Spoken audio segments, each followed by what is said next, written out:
जी हाँ दोस्तों, खेसारी लाल की फिल्म फरिश्ता के बारे में क्या बोले पवन सिंह। तो दोस्तों आपको बता दूं, खेसारी लाल का पहला ट्रेलर आया था संघर्ष 2 और यह संघर्ष 2 का ट्रेलर बहुत लोगों को पसंद आया। इस मूवी के आना बहुत लोगों का इंतजार है और बहुत लोग एक्साइटेड हैं इस मूवी को लेकर। जी हाँ दोस्तों, उसके 6 दिन बाद आता है फरिश्ता मूवी का ट्रेलर वाव म्यूजिक पर और यह मूवी काफी चर्चाओं में बनी हुई है। जी हाँ, यह मूवी में खेसारी लाल यादव ने एक भिखारी का रोल सॉरी एक पागल का किरदार निभाए हैं और यह मूवी सबका दिल जीत लेने वाली मूवी बनी है। जी हाँ, तो चलिए इस मूवी की तरफ बढ़ते हैं। इस मूवी का राइटर अरविंद तिवारी, जो कि एक बहुत अच्छे राइटर रह चुके हैं और बहुत अच्छी अच्छी मूवी दे चुके हैं। और प्रोड्यूसर की बात करें तो यशस रेड्डी, डायरेक्टर लाल बाबू पंडित। जी हाँ, ये लोग बहुत अच्छी अच्छी मूवी में प्रोड्यूसर एंड डायरेक्टिंग का काम किए हैं और यह मूवी फरिश्ता काफी अच्छा डिजाइन किए हैं ये लोग। तो दोस्तों इस मूवी को लेकर पवन सिंह ने क्या बोले, तो दोस्तों आपको बता दूं कि पवन सिंह ने बोला कि मेरे व्हाट्सएप पे किसी ने फरिश्ता मूवी का ट्रेलर भेजा, मेरे व्हाट्सएप पे किसी ने भेजा, मैंने देखा और मैं उस ट्रेलर को देखा और मुझे काफी अच्छा लगा। और क्यों नहीं अच्छा लगेगा, क्योंकि भोजपुरी इंडस्ट्री में इस तरीके का मूवी किसी ने बनाया ही नहीं है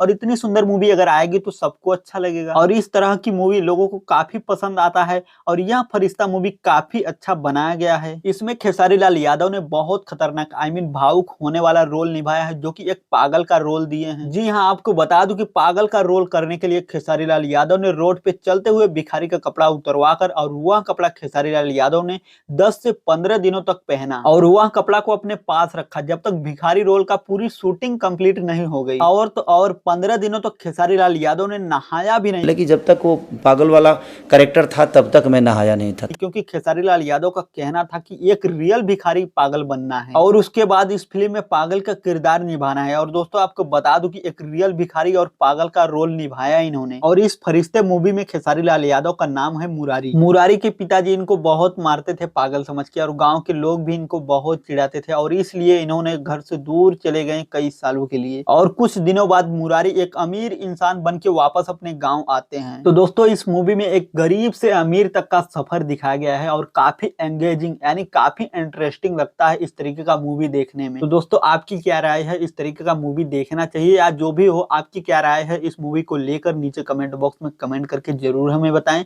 और अगर आप इस चैनल को सब्सक्राइब नहीं किए हैं तो प्लीज इस चैनल को सब्सक्राइब भी करते जाएं।